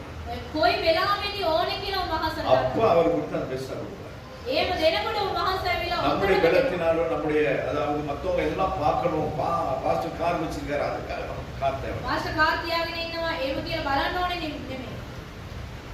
கர்த்தர் நமக்கு கொடுக்கும் பொழுது அதை பெஸ்டா தருவார். දෙවියන් වහන්සේ අපිට දෙන විට විශේෂයෙන්ම දෙනවා. அப்ப இன்று என்னிடத்திலும் என்னுடைய குடும்பத்திலும் இருக்கிறது எல்லாம் கர்த்தர் கொடுத்தது. දැන් මා තුල සහ පවුල තුල තිබෙනවා සෑම දීලා எதுவுமே என்னுடைய දේව பலத்தினாலும் என்னுடைய காரியத்தினாலும் வந்தது கிடையாது. මාගේ බලයෙන් සහ මාගේ හැකියාවෙන් නෙමෙයි. தேவநாமம் மகிமைப்படும்படியாக சொல்லி දෙවියන් වහන්සේගේ නාමයේ මහිමට වෙන පිණිස ஜோஷுவா அநேக நாட்கள் ட்ரம் கேட்டுட்டு இருந்தார். ජෝෂුවා ඇවිල්ලා ඩ්‍රම් එක ඕනේ කියලා ஜெபம் යාඥා කරන්න කිව්වා. கர்த்தர் கொடுத்தார். දෙවියන් වහන්සේ දුන්නා. அதுக்கு பிறகு கொஞ்ச நாளா அவரு கம்ப்யூட்டர் ஒன்று கேட்டுட்டு இருக்கிறார். කම්පියුටර් එකක් ඉල්ලනවා. உங்களுக்கு ஒரு விஷயம் தெரியும், ඔයගොල්ලන් කාර්යයක් දන්නවද? தெரிந்து கொள்ளப்படியாக சொல்லி දැනගන්න ඕනේ. நானும் ஜோஷுவாவும் கம்ப்யூட்டர் படிக்கிறோம். පාසල් ජෝෂුවා කම්පියුටර් ඉගෙන ගන්නවා. கேட்கலாம், இந்த வயசுல உங்களுக்கு நான் படிப்பேன் அப்படின்னு. මේ කාලේදී ඔයගොල්ලන් ஏன்னா எப்பயாவது போய் கேட்டா நம்ம பிள்ளைங்க நமக்கு சொல்லி தர மாட்டாங்க. අවදාරේ ගිහිල්ලා එවුවන් පස්සේ කියලා දෙන්න. அதனால நமக்கு டெக்னாலஜியும் அவசியம். ටෙක්නොලොජි එකක් ඕනේ. அதனால நானும் பிள்ளைங்க பக்கத்துல உட்காந்து படிக்கிறோம். පාසල් සහ දරුවා ඇවිල්ලා ළඟ ළඟ වාඩි වෙලා ඉගෙන ගන්නවා. வெட்கப்பட வேண்டிய அவசியமே கிடையாது. ලැජ්ජාවක් වෙනවා. நாம் கற்றுக்கொள்ள வேண்டும், අපි ඉගෙන ගන්නවා. தேறினவர்களாய் மாற வேண்டும். අපි ඇවිල්ලා ඒවා அப்ப அவரு ஒரு கேட்டுட்டு இருந்தாரு. කෙනෙක් ආගෙන ඉඳලා තියෙනවා. அப்ப நானும் வருகிற மாதம் ஒரு ஊழியத்துக்கு போக வேண்டும். පාලකතුමා කියන්න ඕනේ அந்த සේවය. இடத்துல போய் நான் தான் பிரசன்டேஷன்ஸ் கொடுக்கணும் பாஸ்டர்ஸ்க்கு. පාස්ටර්ස් ප්‍රසන්ටේෂන් එක அப்ப அதாவது 100 பாஸ்டர்ஸ்க்கு ஒரு தலைமைத்துவ கருத்தரங்கு, லீடர்ஷிப் ட்ரைனிங். ලීඩර්ෂිප් ට්‍රේනින් එක. அப்ப அதுக்கு கொண்டு போறதுக்கு என்ன இடத்துல லேப்டாப் கிடையாது. පාස්ටර් ළඟ ඇවිල්ලා ලැප්ටොප් එකක් නැහැ. ஜோஷுவா கேட்டுட்டு இருந்தாரு. ජෝෂුවා ආගෙන ඉන්නවා. ஜோம் பண்ணோம். යාඥා කළා. ஒரு லேப்டாப் வாங்குறதுக்கு காசு இல்லை. දෙවියන් වහන්සේ ඒක ගන්න උන්වහන්සේ මුදල්. ஹalleluya. හalleluya. என்னால வாங்க முடியாது. පාලකතුමාට ගන්න බෑ. தேவைகளை கர்த்தர் நமக்கு சந்திக்கிறார். අපගේ අවශ්‍යතාවය උන්වහන්සේ අපේ குடும்பமா போயிட்டு ஒரு லேப்டாப் வாங்கிட்டோம். පවුලක් වශයෙන් ගිහිල්ලා ලැප්ටොප් එකක් අරන් ආවා. கர்த்தர் நம்மை ஆசீர்வதிக்கிறார். දෙවියන් වහන්සේ ආශිර්වාද அப்ப කරනවා. ஆசீர்வாதத்துக்கு ஒரே ஒரு வழி, ආශිර්වාදයට එකම நாங்கள் கர்த்தருக்கு கீழ்ப்படிய வேண்டும். අපි දෙවියන් වහන්සේට කීකරුවා. நாங்கள் கர்த்தர் எல்லாவற்றிலும் நாங்கள் கீழ்ப்படியும் பொழுது අපි හැම දේවලෙම උන්වහන්සේට කීකරුවා. தேவன் நம்மை ஆசீர்வதிக்கிறவராய் இருக்கிறார். දෙවියන් වහන්සේ අපිට ආශිර්වාද කරනවා. நோவா கர்த்தர் சொன்னபடியெல்லாம் மக்கள் அதை செய்து முடித்தார். නෝවා දෙවියන් වහන්සේ කියපු ආකාරයට සියලු දේවල් කරගෙන ඉන්නවා. நோவாவையும் அவனுடைய குடும்பத்தையும் கர்த்தர் காத்தார். නෝවා සහ තමා ඔහුගේ පවුල උන්වහන්සේ ආරක්ෂා කළා. மாத்திரமல்ல, ඒක විතරක් නෙමෙයි. நானும் நீங்களும் பார்க்கிற இந்த பூமி ඔබ සමම බලනවා මේ ලෝකේ நோவாவின் கீழ்ப்படிதலினால் வந்த ஒரு பூமி என்று நாங்கள் பார்த்து கொண்டிருக்கிறோம். නෝවාගේ කීකරුකම තුලදී ආවව පොළව තමයි අපි දකින්නේ. ஆதாமினுடைய கீழ்ப்படிதல் அற்ற நிலைமையினாலே ආදාම්ගේ අකීකරුකම හේතුවෙන් ஒரு பொல்லாத சந்ததி உருவாகி ඒ නපුරු පෙළපතක් இந்த ඇවිල්ලා உலகமே அழியத்தக்கதாக மாறினது. මේ ලෝකයේම ඇවිල්ලා විනාශයටපත් වුණා. நோவாவும் அவருடைய பிள்ளைகள் 3 பேரும், නෝවා සහ ඔහුගේ දරුවන් 3 දෙනා, அவருடைய மனைவியும் அவருடைய மகன்மாருடைய மனைவிமாரும் ඔහුගේ භාර්යාවයි ඔය වගේම පුතන්ගේ භාර්යාව 3 දෙනා 8 பேர் தான் காக்கப்பட்டார். 8 දෙනා විතරයි. அப்ப ஆண்டுடைய வருகையின் பொழுது දෙවියන් වහන්සේගේ ඊමේදී லட்சங்கள் இருக்கலாம், கோடிகள் இருக்கலாம், ලක්ෂ ගණනක් கோடி ගණනක් ඉන්න පුළුවන්. ஆனால் காக்கப்பட போவதோ கர்த்தருடைய ஆலயத்திலே அல்லது அவருடைய பிள்ளைகளை கொண்டிருக்கிற நீங்களும் நானும் மட்டும். ඒ තුල රස ඒගොල්ලෝ ආරක්ෂා කරන්න ලබන්නේ මේ වහන්සේගේ ගෘහය තුළ ඉන්න அதனாலதான் நான் කට්ටිය විතරයි. எப்பவுமே சொல்லுகிறது, கர்த்தரை தேடுங்க. ඒක තමයි කියන්නේ දෙවියන් වහන්සේව සොයන්න. கர்த்தரை மாத்திரம் தேடுங்க. දෙවියන් වහන්සේව පමණක් அப்ப සොයන්න. எல்லாம் உங்களுக்கு சேர்த்து கொடுக்கும். සියලු දේවල් උන්වහන්සේ. இரண்டாவது இன்னொருவரை பார்த்து நாங்கள் முடிக்கிறோம். දෙවෙනි එක තව එක්කෙනෙකු බලලා අපි ඉවර කරනවා. யாத்திராகமத்தின் புத்தகம் නික්මයාම පොතේ 40வது அதிகாரம் 40 වෙනි පරිච්ඡේදයේ 16வது வசனம். 16 වෙනි පදයේ யாத்திராகம் 40:16. නික්මයාම 40 16. கர்த்தர் தனக்கு கற்பித்தபடியெல்லாம் ස්වාමීන් වහන්සේ ඔවුන්ට අනකල සියල්ලම மோசே செய்தான். මෝසේ කළේය. நோவாவுக்கு ஆண்டவர் என்ன சொன்னாரு? නෝවට දෙවියන් වහන්සේ මොනවද කිව්වේ?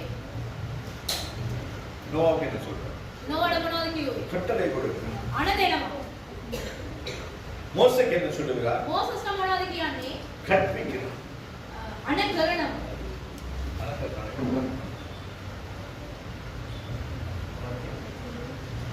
16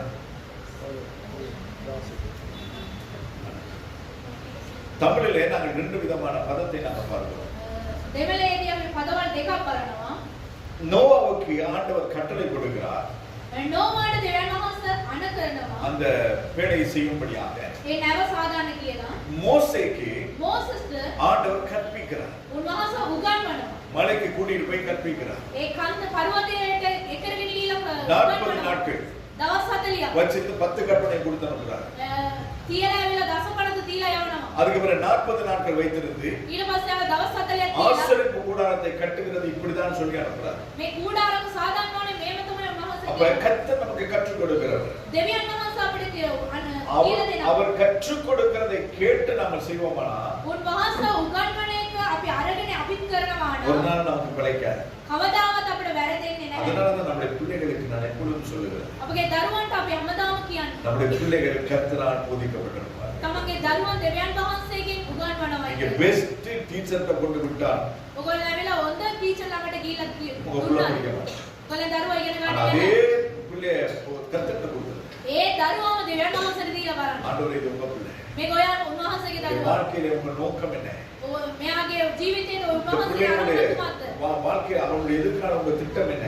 මේ අනාගතයේදී උන්වහන්සේගේ සැලසුම කුමක්ද? தாயாய் தகப்பனாய் பெற்றோராய் பிள்ளைகளாய் நமக்கு 1000 கற்பனைகள் 1000 விருப்பங்கள் இருக்கலாம். දෙමව්පියන් වශයෙන් ඇටියට ආසාවන් තිබෙන්න පුළුවන්. ஆனால் தேவ திட்டம் என்ன දෙවියන් වහන්සේගේ සැලසුම என்பதை කුමක්ද? அறிந்து தேவனிடத்துல கொடுத்து பாருங்க நமக்கு பெஸ்டா வரும். එහෙම දැනගෙන දෙවියන් වහන්සේට දීලා බලන්න අපි අපේ දරුවා විශේෂයෙන් ඇටියටපත් වෙනවා. ஹalleluya. හalleluya. மோசேக்கு கர்த்தர் கற்றுக் கொடுக்கிறார். මෝසස් දෙවියන් වහන්සේ මෝසස්ට උගන්වනවා.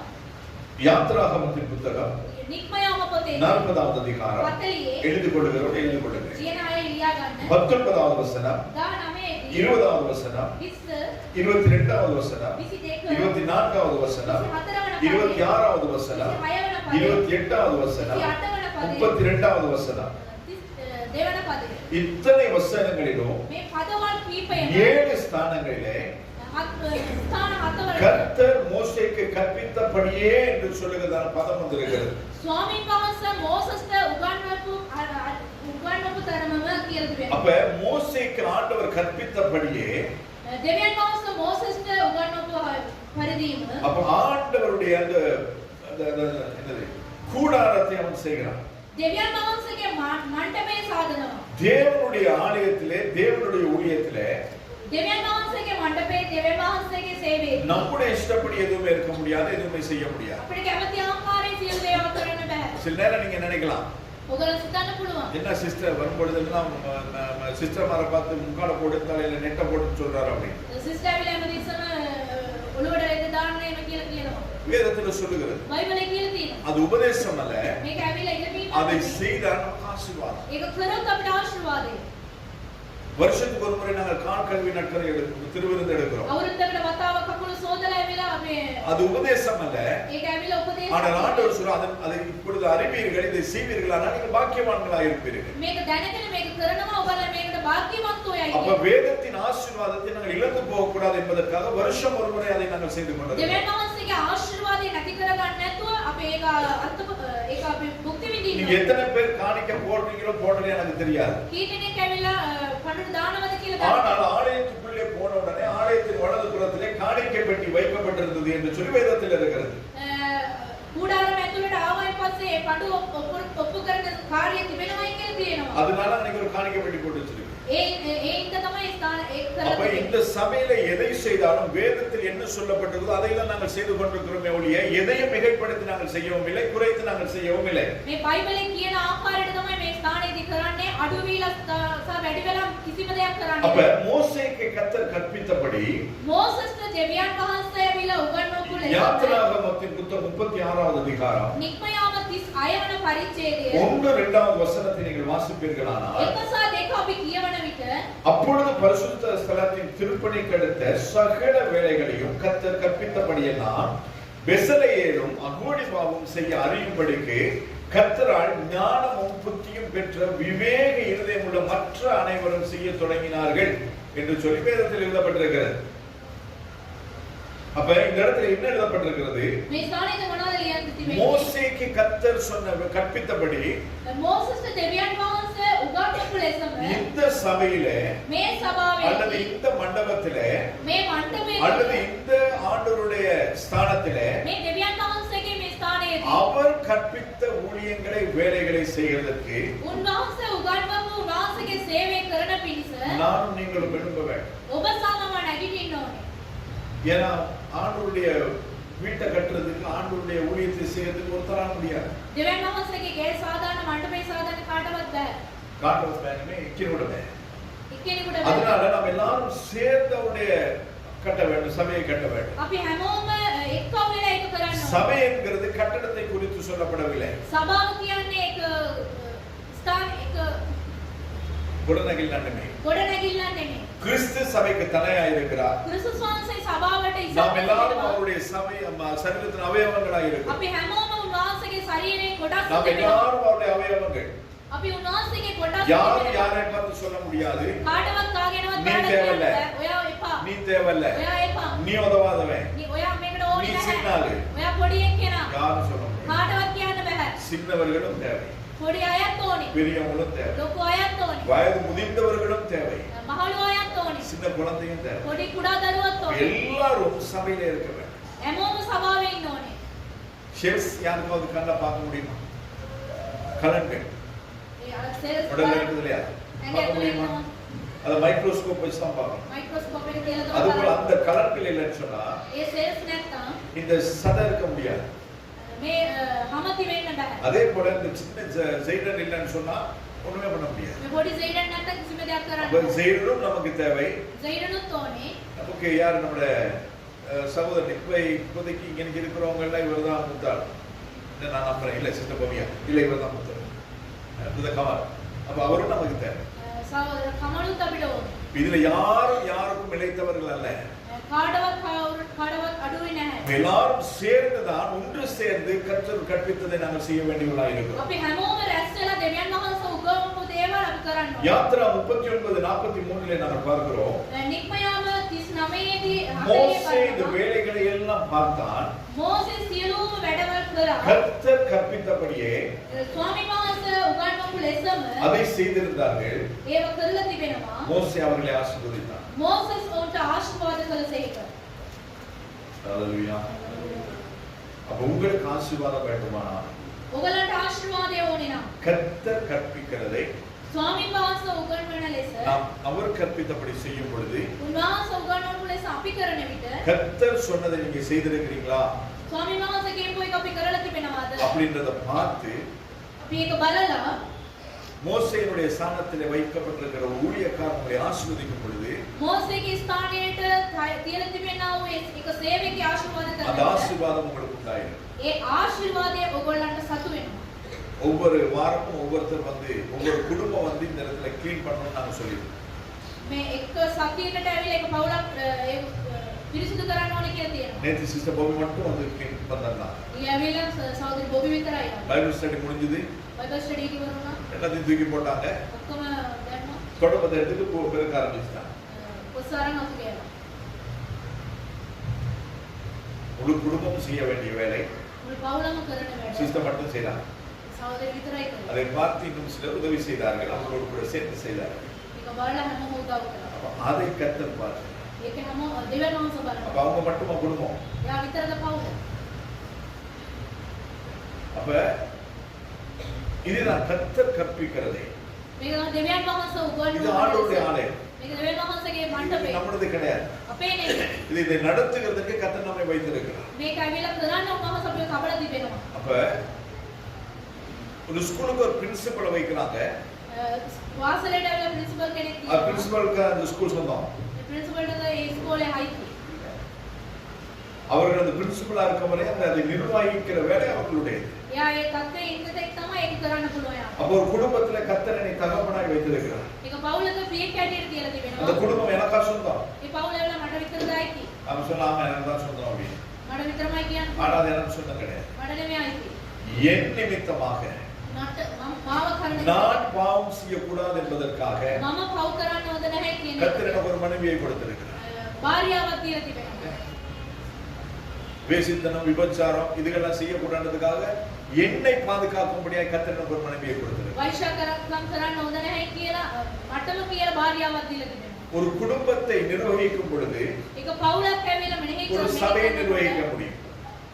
ஒரு சபையை நிர்வகிக்க முடியும். பாலனை කරන්න. සභාව පාලනය කරන්න. அப்படி இல்லைன்னா ஒரு தேசத்தை நிர்வகிக்க முடியும். මේ දේශය ඇවිල්ලා அப்படி இல்லைன்னா ஒரு வியாபாரத்தை நிர்வகிக்க முடியும். ව්‍යාපාරයක් පාලනය කරන්න. அப்ப என் பிள்ளைகளையே நான் சரியா வளர்க்க முடியலன்னா මගේ දරුවම මම හරියට ඇදුවේ உன்னை නැත්තම් நம்பி எப்படி ஒரு பொசிஷன் கொடுக்க முடியும்? ඔයා විශ්වාස කරලා කොහොමද ඒක அதனால ස්ථානයට ஆண்டோட வேதம் சொல்லுகிறது ඒක තමයි දෙවියන් වහන්සේගේ වචනේ தன் කියන්නේ. சொந்த குடும்பத்தை நடத்த முடியாதவன் තමන්ගේ පවුල ඇවිල්ලා නඩත්තු කරන්න දන්නේ சபையை නැත්නම් நடத்த முடியாது. සභාව එයාට හරියට කරන්න அப்ப බෑ. என்னுடைய மனைவிக்கு செய்ய வேண்டிய கடமை, තමන්ගේ භාර්යාවට என்னுடைய කරපු பிள்ளைகளுக்கு செய்ய வேண்டிய கடமைகள் දරුවන්ට කරපු இது எல்லாவற்றையும் நான் செய்தால்தான் கர்த்தருடைய சபையை நடத்த முடியும்.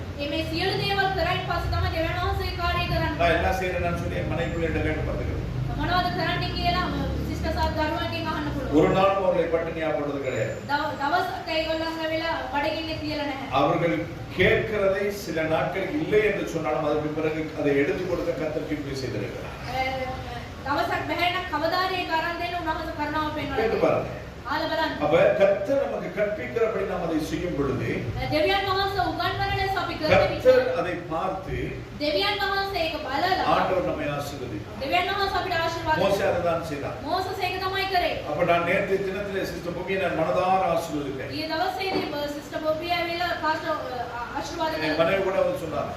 සිස්ටර් ඇවිල්ලා කියලා அவங்க பாவம். එයා පාව அடுத்த தடவை அந்த இது கூட்டுறதுக்கு போடும்போது அவங்க பேரை போடாதீங்க அப்படின்னா. අපිට සරිය දානකොට යාගේ නම දාන්න එපா. ஏனென்று சொன்னா அப்ப நாங்க அவர்களுக்காய் பரிதபிக்கும் பொழுது ඒගොල්ලන් උදෙසා අපි ඇවිල්ලා அவர்களை குறித்து நாமே இவ்வளவு நினைப்போம்னு சொன்னா එයා ගැන අපිම හිතනවා නම් ஆண்டவர் நினைப்பாரன்னு நினைக்க மாட்டோம். දෙවියන් වහන්සේ හිතයිද නැද්ද? அது ஏன் நாம நினைக்கிறோம்?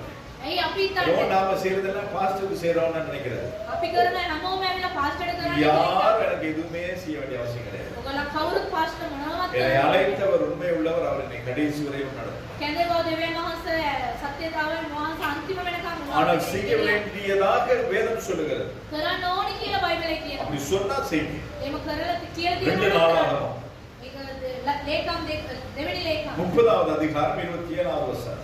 27 லேவியரான ஆசாரியர்கள் எழுந்து நின்று ஜனத்தை ஆசீர்வதித்தார்கள். அவருடைய சத்தம் கேட்கப்பட்டு அவர்களுடைய விண்ணப்பமும் அவருடைய பரிசுத்த வாசஸ்தலமாகிய பரலோகத்தில் வந்து எட்டினது என்று சொல்லி நாங்கள் வாசிக்கிறோம். එවිට ලෙවිවරුන්ගේ පූජකයෝද නැගිට සෙනගට ආශිර්වාද කළෝය. ඔවුන්ගේ අඬ අසනු ලැබූ ඔවුන්ගේ යාඥාව උන්වහන්සේගේ පිරිසුදු වාසස්ථානය වන ස්වර්ගයට නැගුණේය. அப்ப உங்களுக்கு ஊழியக்காரனுடைய ஆசீர்வாதம் எவ்வளவு முக்கியம் என்பதை வசனம் உங்களுக்கு காண்பிக்கிறது. ඕගොල්ලන්ට සේවකයාගේ ආශිර්වාදය කොච්චර ඕනේද කියලා බයිබලය ඉතා පැහැදිලිව කියනවා. கர்த்தர் என்னையும் என்னுடைய மனைவியும் உங்களுக்கு ஆவிக்குரிய தாயாய் தகப்பனாய் வைத்திருந்தால் நம்முடைய ஆசீர்வாதங்கள் எவ்வளவு முக்கியம் என்பதை குறித்து வேதம் நமக்கு தெளிவாய் சொல்லுகிறது. පාලකතුමාවත සිස්ටර් ඇවිල්ලා ආත්මික පියෙක් මවෙක් ඇටියට තියලා තියෙන කොච්චර ආශිර්වාද லேவியரான ஆசாரியர்கள் எழுந்து நின்று ஜனத்தை ஆசீர்வதித்தார்கள். ලෙවිවරුන් පූජකයෝ නැගිට සෙනගට ආශිර්වාද நாங்கள் කළෝය. உங்களை ஆசீர்வதிக்கிறதன் ஆசீர்வாதம் அது பரலோகத்துக்கு எட்டி අපි ආශිර්වාද කරන්න ආශිර්වාදය ඇවිල්ලා ස්වර්ග ராஜ்‍යයට නැගිලා பரிசுத்த வாசஸ்தலமாகிய பரலோகத்தில் வந்து இருந்து கர்த்தர் ஆசீர்வதிப்பார். සුද්ධ ස්ථානයේ කියන ස්වර්ග ராஜ்‍යයේ ඉඳලා අපි ආශිර්වාද කරනවා. என்னாகமத்தின் புத்தகம் ගණන් කතාවේ 6வது அதிகாரம் 23வது வசனத்தை நாம் பார்க்கிறோம். 6:23 තුනේදී අපි බලනවා இஸ்ரவேல் புத்திரரை ஆசீர்வதிக்க வேண்டிய விதம் என்ன என்று சொல்லி ஆண்டவர் மோசேக்கு சொல்றார். ඊශ්‍රායෙල් සෙනග ආශිර්වාද කරන කාර්යය වෙන මේම කියලා මෝසස්ට දෙවියන් වහන්සේ කියනවා. இஸ்ரவேலின் ஜனம் என்கிறது ரட்சிக்கப்பட்ட நானும் நீங்களும் தான், கர்த்தருடைய சபை. ඊශ්‍රායෙල් සෙනග කියන්නේ ඔබ සමම තමයි. கர்த்தருடைய ஜனங்கள். දෙවියන් වහන්සේගේ සෙනග. அப்ப நம்மை ஆசீர்வதிக்கிற ஆசீர்வாதம் என்ன என்பதை අපි ආශිර්වාද කරන ආශිර්වාදයේ මොනවද කියලා ஒவ்வொரு ஆராதனையின் பின்பதாகவும் நாங்கள் சொல்லி உங்களை ஆசீர்வதிக்கிறதான வசனம் கர்த்தர் சொன்னது. நமஸ்காரம் ඉවර වුණායින් පස්සේ ආශිර්වාද කරන එක දෙවියන් වහන්සේ කියපු එක. கர்த்தருடைய ஆசீர்வாதத்தை காக்க கடவர். ස්වාමීන් වහන්සේ ඔයාලට ආශිර්වාද කරන கர்த்தர் தம்முடைய முகத்தை உங்கள் பிரகாசிக்க பண்ணி உண்மையில் கிருபையாய் இருக்க கடவர். ස්වාමීන් වහන්සේගේ ස්වර්ගීය මූණ නුඹ කෙරෙහි බබලවන සේක. கர்த்தர் தம்முடைய முகத்தை உங்கள் பிரசன்னமாக்கி உனக்கு சமாதானம் கட்டளையிட கடவர். ස්වාමීන් වහන්සේගේ ස්වර්ගීය මූණ නුඹ කෙරෙහி ඔසවා නුඹට සමාදානය දෙන සේක. நீங்க நினைக்கலாம் இதை சொல்லாம இருந்தா இன்னொரு ஒரு நிமிஷத்தை நாங்க மிச்சப்படுத்தலாமே அப்படி. මේක කියන්නේ නැතුව ඊට තප්පරයක් අපිට ඉතුරු කරන්න. ஆனால் ஆண்டவருடைய வேதம் சொல்லுகிறது මේ දෙවියන් වහන්සේගේ වචනේ இந்த வசனத்தை சொல்லி தான் ஜனங்களை நீ ஆசீர்வதிக்கணும். මේ වචනේ කියලා තමයි සෙනග ආශිර්වාද කරන්න ඕනේ. கர்த்தருடைய ஆசீர்வாதத்தை என்னது உன்னை காக்க கடவர். ස්වාමීන් වහන්සේ නුඹට ආශිර්වාද කරන ඔබ ආරක්ෂා කරන සේක. அதனாலதான் எதுவுமே இங்க வேதம் சொல்லாதபடி இந்த சபையிலே நாங்கள் செய்கிறது இல்லை, இனிமேல் செய்ய போகிறதும் இல்லை. වචනේ කියන ආකාරයට විතරමයි කරන්නේ, ඒකට පිටුපාගෙන කරන්නේ නැහැ කිසිම දෙයක්. என்னாகும் 6வது அதிகாரம் 27வது வசனத்தை நாம் பார்க்கிறோம். ගණන් කතාවේ 6:27 දී අපි බලනවා இந்த விதமாய் நாங்கள் உங்களை ஆசீர்வதித்தால் මේ ආකාරයට නුඹලා ආශිර්වාද කළොත් அப்பொழுது நான் அவர்களை ஆசீர்வதிப்பேன் என்று சொல் என்றார். ඒ විදිහට නුඹලාට ආශිර්වාද කරනවායි කියලා කියන්නේ කියලා කිව්වා. அப்ப இந்த விதமாய் ஆசீர்வதிக்கும் பொழுது தான் கர்த்தர் உங்களை ஆசீர்வதிப்பார். මේ ආකාරයට ආශිර්වාද කරන විට උන්වහන්සේ ආශිර්වාද කරා. என் ஆத்துமாவை கர்த்தரை ஸ்தோத்திரம் சொல்லும்படியாக எந்த இடத்திலும் சொல்லல.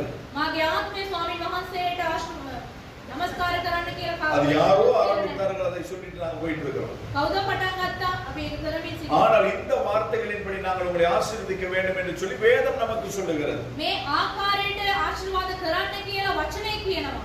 எனவே இந்த இடத்துல நான் எதை செய்தாலும் கர்த்தர் சொல்லுகிறதை தான் செய்கிறோம் என்பதை நீங்க மறந்து போகக்கூடாது. මේ ස්ථානයේදී මොනවා කරත් ස්වාමීන් වහන්සේ කියන එක තමයි කරන්න කියන එක අමතක කරන්න එපා. நோவாவுக்கு ஆண்டவர் கட்டளையிட்டபடி அவன் செய்து முடித்தான். නෝවාට ස්වාමීන් වහන්සේ අණ කරපු සේම ඔහු කරලනිම කරා. கர்த்தர் மோசேக்கு கற்பித்தபடி எல்லாம் அவன் செய்து முடித்தான். දෙවියන් වහන්සේ මෝසස්ට උගන්වපු ලෙසම කරා. எனவே இந்த இடத்திலே நாம் எதை செய்தாலும் கர்த்தர் நமக்கு போதிக்கிறபடி கற்பிக்கிறபடி தான் இந்த இடத்தில் செய்து கொண்டிருக்கிறோம்.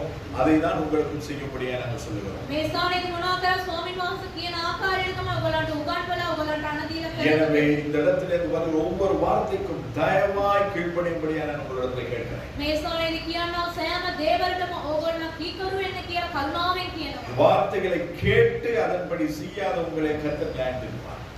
ඒ වචනේ තුලදී අපි ආලා අපි කරේ නැත්තම් උන්වහන්සේ ඒකට උත්තර දෙනවා. பயப்படுத்தல, உங்களை பயமுறுத்தல, ඔයගලන් බය කරේ உங்களை නැහැ. சபிக்கல. ඔයගලන්ට ශාප කරේ அவருடைய නැහැ. வேதம் சொல்லுகிறது උන්වහන්සේගේ වචනේ කියනවා. என் வார்த்தைகளின்படி நான் உங்களை நியாயம் தீர்ப்பேன். මාගේ වචනේ පරිදි ඔබලාව විනිශ්චය அப்ப කරනවා. ஆண்டவருடைய வார்த்தையின்படி தான் கர்த்தர் உங்களை நியாயம் தீர்க்க போகிறார். දෙවියන් වහන්සේගේ වචනේ පරිදි තමයි ඔබව සමාව විනිශ්චය கேட்கிற කරන්නේ. உங்களுக்கு ஒரு முறை தான், අසන්නව ඔයගලන්ට பேசுகிற එකම எனக்கு 2 முறை. කතා කරන්න මට ஏன் என்று சொன்னால் දෙකම பேசுகிறதுக்கு முன்பதாகவும் கர்த்தர் என்னோடு கூட தனிப்பட்ட விதமாய் பேசுகிறார். කතා කරන්න කලින් ඇවිල්ලා පෞද්ගලික වශයෙන් කතා சபையாய் உங்களுக்கு பேசும் பொழுது கர்த்தர் மறுபடியும் என்னோடு கூட பேசுகிறார். සභාවක් තුලදී මම කතා කරන විට ආයවතාවක් උන්වහන්සේ என் කතා කරනවා. ஆண்டுடைய வார்த்தை இருபுறமும் கருக்குள்ள பட்டயம். දෙවියන් වහන්සේගේ වචනේ ඇවිල්ලා දෙපැත්තම කපන්නා කඩුවක්. உசேன் போல்ட் எத்தனை பேர் இருக்குது උසෙන් බෝල්ට් කී දෙනෙක්ද දන්නවද? தெரியுமா யாருக்கு உசேன் போல்ட்? கேள்விப்பட்டிருக்கீங்களா? ඔයගලන් දන්නවද? சரித்திர நாயகன் நம்ம மத்தியில அவருக்கு சரித்திரத்தை குறித்து நல்லா தெரியும். History man. ඉතිහාසය ගැන දන්නවද? அப்ப அந்த ஜூலியன் போல்ட் உசேன் போல்ட் என்று சொல்லுகிற ஒரு மனுஷன், උසෙන් බෝල්ට් කියන මේ මිනිසයා அவருடைய வாழ்நாளிலே அவர் சேர்த்த பணம் எவ்வளவு தெரியுமா? යාගේ ජීවිත කාලයේදී ආව රැස් කරව මුදල් කොච්චරද කියලා දන්නවද? தெரியுமா? 1437 கோடி டாலர்ஸ். ரூபாய் கிடையாது. රුපියල් නෙමෙයි. 1437 கோடி யுஎஸ் டாலர்ஸ். அவர் வந்து இந்த உலகத்திலேயே ஒரு என்னது அத்லெட் இல்ல, அவர் ஓடுகிறவர், ரேஸ் ஓடுறவர். එයා වෙලා දුවන එකේ. அவர் அந்த ஓடி சம்பாதித்ததான பணம்னா 1,1437 கோடி. එයා දුවල අම්බ කරාව මුදල තමයි මෙච්චර ඩොලර්ස්. ஆனா இவர் ஓடின நேரம் எவ்வளவு தெரியுமா? මෙයා දුවපු කාලේ இது சம்பாதிக்கிறதுக்கு இவர் ஓடின நேரம் எவ்வளவு தெரியுமா? එයා දුවපු කාලේ ඇවිල්ලා 1437 கோடி யுஎஸ் டாலர் சம்பாதிக்கிறதுக்கு அவர் ஓடின நேரம் எவ்வளவு தெரியுமா? 15 நிமிஷம். 15 நிமிஷம் ஓடி විනාඩි 15ක් දුවලා. அதாவது தொடர்ந்து 15 நிமிஷம் கிடையாது, ஒவ்வொரு ரேஸ் එක එක රේස් එකට. ஓடி முடிச்சுவார், ஓடி முடிச்சுவார் 100 மீட்டர். මීටර් 100 ඇවිල්ලා දුවලා ඉවර කරනවා. அப்ப இந்த 100 மீட்டரோட அந்த 15 நிமிஷம் ஓடுறதுக்கு මේ විනාඩි 15 එයා දුවන්න அவர் பிராக்டிஸ் பண்ண காலம் எவ்வளவு தெரியுமா? එයා ඇවිල්ලා ඒ පුරුදු වුණ කාලය දන්නවද? 25 வருஷம். අවුරුදු 25. 25 வருஷம் எங்க இருக்குது, අවුරුදු 25 කොච්චරද? 15 நிமிஷம் எங்க இருக்குது. විනාඩි அப்ப 15. நாங்க நித்தியமாய் தேவனோடு கூட இருக்கணும்னா අපි සදා කාලයෙන් දෙවියන් වහන්සේත් එක්ක ඉන්න ඕනේ இந்த නම් பூமியில நம்ம வாழ்நாள் எல்லாம் நாங்க பிராக்டிஸ் பண்ணலாம். මේ පොළවේදී ඇවිල්ලා අපේ ජීවිතන අතර කාලයම වචනය வார்த்தைக்கு கீழ்ப்படிந்து වචනෙට කීකරු அந்த වෙලා வார்த்தையை நம்முடைய வாழ்க்கையில அபியாசப்படுத்தினாதான் ඒ වචනේ අපගේ ජීවිතයේදී අපි ඒක பரலோகத்தாய் என் வீடு அது போல. ස්වර්ග රාජ්‍යයට යන්න පුළුවන්. எல்லாம் முடியாது. නැත්තම් බෑ. தேவ மனுஷனால் உங்களை ஆசீர்வதிக்க முடியும், දෙවියන් වහන්සේගේ මනුෂ්‍යයාට ආශිර්වාද කරන්නත් පුළුවන්. உங்களை சபிக்கவும் முடியும் என்பதை மறந்து விடாதீங்க. ඔයාලට සාප කරන්නත් நாங்க சபிக்க போறது ඔයාලා கிடையாது. සාප කරන්නේ නැහැ. නමුත් කියනවා. மோசே මෝසස් வேலையை பார்த்து ஆசீர்வதித்தார். වැඩවල ආශිර්වාද කරා. ஆசாரியர்கள் ආශාරියෝ மக்களை சபையை பார்த்து ஆசீர்வதித்தார்கள். සෙනග සභාව බලලා ආශිර්වාද කරලා දුන්නා. எலிசா එලිෂා 2 ராஜாக்களின் புத்தகம் 5வது அதிகாரத்தை வாசிப்பார். දෙක රාජාවලිය පස්වන පරිච්ඡේදය බලන්න. அதுல கேயாசியை அவன் சபிக்கிறான். හේයාසියව සාප කරනවා. தமிழ் எங்க போயிட்டு வர? මල්ලි ඔයා කොහෙද ගිහිල්ලා ඉන්නේ? எங்க போல இங்க தான் இருக்கு. මම කොහෙවත් ගියේ නැහැ. මෙතන තමයි ඉන්නේ. வருஷம் போனேன், වොෂ්රූම් එකට ගියා. கீழ்த்தட்டுக்கு போனேன். පල්ලේ තට්ටුවට ගියා. அப்ப சொல்லுறான், ඒවට කියනවා நீ அங்க போகும்போது திரும்பும் போது என்னுடைய இருதயம் உன்னோட கூட இருக்கு. ඔයා යන විටත් එන විටත් මාගේ හදවත ඔය දෙක என்ன பண்றதுன்னு நான் பார்த்துட்டு தான். ඔයා මොනවද කරේ කියලා මම බලාගෙන பிசிக்கலா எலிசா போல, එයා ඇවිල්ලා එලිෂා ගියේ නැහැ. එයා ஆனால் ශරීරය ஆவியிலே அவனை பார்க்கிறான்.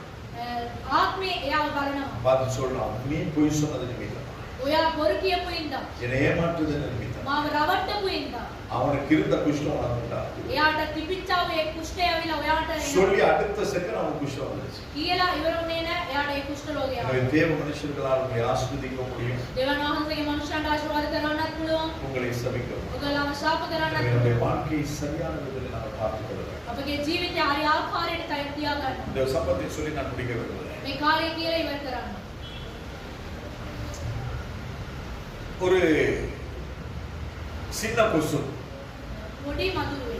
அந்த கொசு வந்து அன்னைக்கு தான் முத வெளியில போகுது. ඒ පොඩි මදුරුවා එදා තමයි එළියට ඇවිල්ලා තියෙන්නේ. அந்த கொசு வெளியில போயிட்டு ரவுண்ட் அடிச்சுட்டு மறுபடியும் வீட்டுக்கு வந்துருச்சு. ඒ මදුරුවා එළියට ගිහිල්ලා රවුමක් ගාලා ඇවිල්ලා තියෙනවා. போயிட்டு அம்மா கொசு கேட்டுருந்தாங்க, எப்படி இன்னைக்கு நாள்? අම්මා මදුරුවා ආලා තියෙනවා කොහමද මේ දවස්? சூப்பரா இருந்துச்சு. හොඳට දිනුනා. வெளியில போனேன், එළියට ගියා. நான் பிரைட்னஸ், நான் வெளிச்சம், කොච්චර එළියද? இவ்வளவு ஜனங்க කොච්චර සෙනගද? எல்லாம் என்ன பார்த்து கைத்தட்டினாங்க. ஓ, හැමෝම මාව දැකලා ඇවිල්ලා අපුඩි ගැව්වා. எல்லாம் வந்துட்டு போறான்னு சொல்லி ඇවිල්ලා යනවා ரொம்ப කියලා. ஜாலியா இருந்துச்சு. හොඳට සතුටුයි. அம்மா சொல்லிச்சா, අම්මා කිව්වලු அவங்க எல்லாம் உனக்கு கைத்தட்டல, ඒගොල්ලෝ ඔයාලට අපුඩි ගාලා அவங்க නැහැ. உன்னை கொல்ல பார்த்துருக்காங்க. ඔයාව මරන්න බලලා තියෙනවා. நாம நினைச்சுக்கிறது என்னன்னா, நம்ம எல்லாம் பார்த்து நம்மளை போடும் பொழுது நாம நினைக்கிறது ஓ இவங்க நம்ம அது கிடையாது. உள்குத்து வேற இருக்குது. යටින් තියෙන ඔක්කොම. அதனால நாம நம்ம நிலையில நாங்க நின்றால் අපේ අපේ තත්ත්වෙ හිටියෝ. நாம் நம்மை பார்த்துக்கணும். අපි අපිව බලාගෙන ஒரு மனுஷன் என்ன பண்ணிருக்காருன்னா, ஒரு கம்பெனி කම්පැනි එකක මිනිහෙක් ඉන්නවා. ஒரு ஏழை, ஒரு கூட்டி பெருக்கிற ஒரு மனுஷன். මේ අතු ගාන එක්කෙනෙක් මිනිහෙක්. அப்ப கூட்டி பெருக்கிற ஒரு மனுஷன் வந்து டெய்லி ஆஃப் ஆகி போகும்பொழுது එයා සුද්ධ කරන එක්කෙනා විලා හැමදාම ඕෆ් වෙලා යනවා. கூட்டி பெருக்கிற அந்த குப்பை இருக்குதானே, ඒ සුද්ධ කරලා තියෙන ඒ அதெல்லாம் ஒரு சின்ன ஒரு பெட்டியில போட்டு அவர் எடுத்து පොඩි පෙට්ටියකට දාලා අරන් යනවා. கேட்டுட்ட போகும்பொழுது அந்த வாட்ச்மேன் கேட்பான, செக்யூரிட்டி கேட்கறது, நீ என்ன கொண்டு போற பெட்டி? ඒ සිකියුරිටි යනවා මොනවද අරන් යන්නේ කියලා. யாருக்குமே பிரயோஜனம் இல்லாத பூத்தை அழுக்கு தான் நம்ம කාටවත් ප්‍රයෝජන නැති වුණා මේ කුඩු තමයි අරන් යන්නේ. திறந்து காட்டு. එරලා පෙන්නන. அதுக்குள்ள ஏதாவது நட்ட போல்ட் ஏதாவது வச்சிட்டு போலாம் அப்படி. මොනවද අතුරු තියලා යන්න පුළුවන් කියලා බලනවා. அப்ப அதை திறந்து காட்டு. அது கிண்டி பார்த்தா ஒண்ணும் கிடையாது. ஓகே. ඒක බලන විට මොනවත් නැහැ. ஒன்றாம் நாள், පළවෙනි දවසේ, இரண்டாவது நாள், දෙවෙනි දවසේ, மூணாவது நாள், තුන්වෙනි දවසේ, நாலாவது நாள், හතරවෙනි දවසේ, அஞ்சாவது நாள், පස්වෙනි දවසේ, ஆறாவது நாள், හයවෙනි දවසේ, ஞாயிற்றுக்கிழமை ஆஃப். ඊදාවිල திருப்பி மண்டே, ආයෙ டியூஸ்டே, வென்ஸ்டே, බදාදා அத்தனை நாள் போயிட்டு இருக்கு. ඊළඟ දවසක් යනවා. டெய்லி வந்து அழுக்கு கொண்டு போய் என்னதான் செய்யலாம்? මේ හැමදාම කුණු අරන් ගිහලා මොනවද කරන්නේ? ஒரு நாள் அந்த காட் வந்து அந்த ஆளு கேட்கிறான், සිකුරු ඩියවිලා ආනවා. டெய்லி இந்த குப்பையை கொண்டு போய் நீ என்னதான் செய்ய போற? හැමදාම මේ කුණු අරන් ගිහලා මොනවද அது කරන්නේ? இந்த இவ்வளவு சின்ன பெட்டியை கொண்டு போய் நீ என்ன செய்ய போற? මේ පොඩි පෙට්ටිය අරන් ගිහලා මොනවද කරන්නේ? நீ உண்மையை சொல்லு. ඇත්ත කියන්නේ. நான் யாருக்கும் சொல்ல போறேன். කාටවත් කියන්නේ. என்னதான் செய்யறேன்னு சொல்லு. මොනවද කරන්නේ කියලා. நீ என்னதான் கொண்டு போறேன்னு சொல்லு. මොනවද අරන් යන්නේ කියලා. அப்ப அந்த கூட்டி பெருக்கிறார் சொல்லியிருக்காரு, ඒ සුද්ධ කරන එක්කෙනා කියලා තියෙනවා. நான் பெருக்கி அந்த குப்பையை கொண்டு போல ඒ කුණු ටික අරන් යන්නේ. டெய்லி ஒவ்வொரு வீல் புறவை கொண்டு போயிட்டு இருக்கிறேன். ඒ හැමදාම මේ විල්ප්‍රෝ එක අරන් යන්නේ. உனக்கு கதை புரிஞ்சுதா? ඔයගලන්ට තේරෙනවද? அந்த குப்பை பெட்டி எதுல வச்சு கொண்டு போற?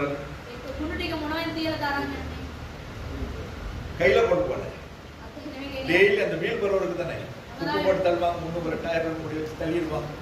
அது டெய்லி அதை தான் வச்சு அதை கொண்டு போறது. இவ்வளவு பெரிய சின்ன பெட்டி. පොඩි පෙට්ටිය.